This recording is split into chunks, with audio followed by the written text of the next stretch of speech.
مخلوق خدا کے ساتھ محبت، مخلوق خدا کے ساتھ پیار انسان کو ایک مقام عطا کرتا ہے۔ بعض اوقات انسان ایک مقام تک نہیں پہنچ سکتا تو خلق خدا سے اس کی محبت اس کو وہ مقام عطا کر دیتی ہے۔ حضرت شیخ سعدی رحمہ اللہ علیہ فرماتے ہیں، حضرت خواجہ شبلی رحمہ اللہ علیہ شہر سے گندم خرید کر سر پہ اٹھائے، اپنے گاؤں لے آئے۔ گھر آ کر گٹھڑی کو کھولا تو اس میں سے ایک چیونٹی نکل آئی جو پریشان ہو کر ادھر ادھر دوڑنے بھاگنے لگی۔ آپ کو اس پر بڑا ترس آیا اور یہ سوچ کر کہ نامعلوم کس عزیز سے اپنوں سے یہ الگ ہوئی ہوگی، اس کا دل ان کی جدائی سے تڑپتا ہوگا، تو حضرت خواجہ شبلی رحمہ اللہ نے ساری رات نہ سو سکے۔ آخر اسی طرح کپڑا باندھ کر پھر سفر کر کے جہاں سے گندم لیتے وہیں لا کر اسی دکان پر کپڑا کھولا اور چیونٹی کو اس کے مقام پر پہنچا دیا۔ مولانا عبد الرحمن جامی رحمہ اللہ علیہ فرماتے ہیں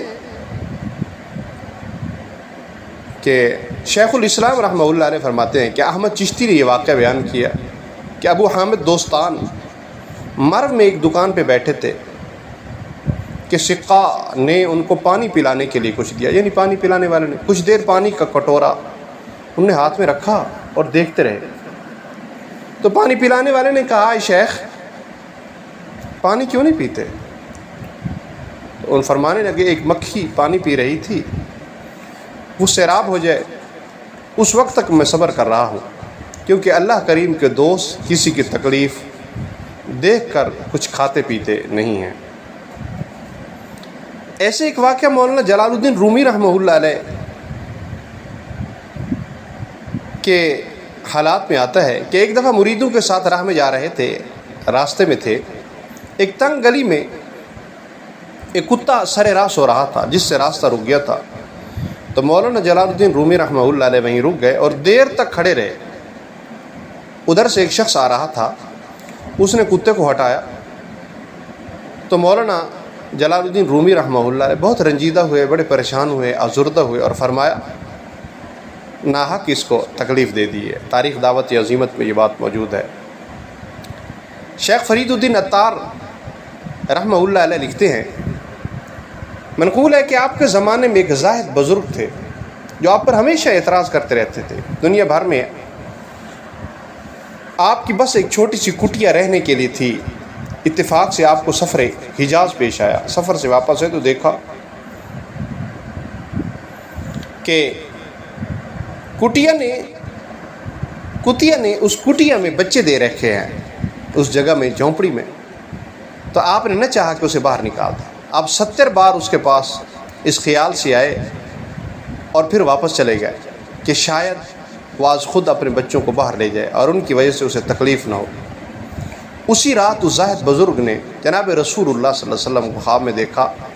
آپ فرما رہے تھے، اے فلاں تو اس شخص کے ساتھ برابری کرتا ہے جس نے 70 مرتبہ کتیا کے ساتھ موافقت کی ہے کہ اسے نکالا نہیں۔ اگر سعادت ابدی چاہتا ہے تو جا اس کی خدمت کے لیے کمر بستہ ہو جا۔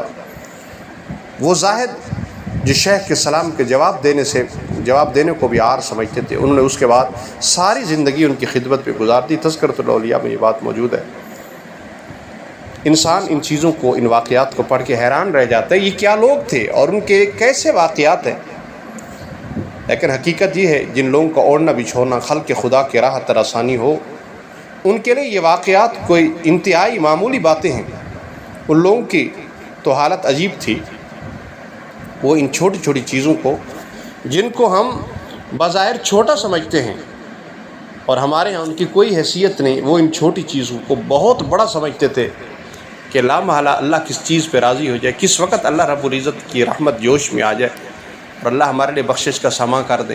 ایک محدث کے بارے میں آتا ہے، حدیث لکھ رہے تھے، حدیث لکھتے لکھتے ایک مکھی اڑتی ہوئی ان کی قلم پر آ کے بیٹھی، سیاہی چوس کے چلی گئی، محدث فوت ہو گئے۔ کسی نے خواب میں دیکھا کہ آپ کے ساتھ کیا گزری ہے، تو فرمایا اللہ رب العزت کے سامنے میں پیش ہوا، میں نے سارا کا سارا میرے اعمال دیکھے گئے۔ اللہ کریم نے مجھ سے پوچھا تو نے یہ کیا؟ میں نے کہا حدیث پڑھاتا رہا۔ یہ کی پھر اور کیا کیا؟ میں نے کہا قرآن پڑھاتا رہا، عبادت کی، نوافل پڑھتے رہے۔ تو اللہ کریم نے فرمایا جو خالص میرے اخلاص کے لیے تو نے اخلاص سے کام کیے، میری رضا کے لیے، وہ بتا۔ تو میں تو چپ ہو گیا. تو اللہ کریم نے فرمایا جا میں نے تجھے بخش دیا. میں نے کہا میرے کریم مجھے کس عمل کی وجہ سے آپ نے بخشا ہے؟ تو اللہ رب العزت نے فرمایا کہ تو حدیث لکھتے ہوئے، حدیث طیبہ، حدیث مبارکہ لکھتے ہوئے تیری قلم پر مکھی آ کے بیٹھی تھی، اور تو نے اس وقت یہ سوچا تھا کہ شاید یہ پیاسی ہے، اس کو پیاس لگی ہے، یہ چوس لے، یہ بھی تو اللہ کی مخلوق ہے. بس تیری اس بات کی وجہ سے مجھے رحم آ گئی ہے، تیری اس بات پر میری رحمت کو جوش آ گئی ہے.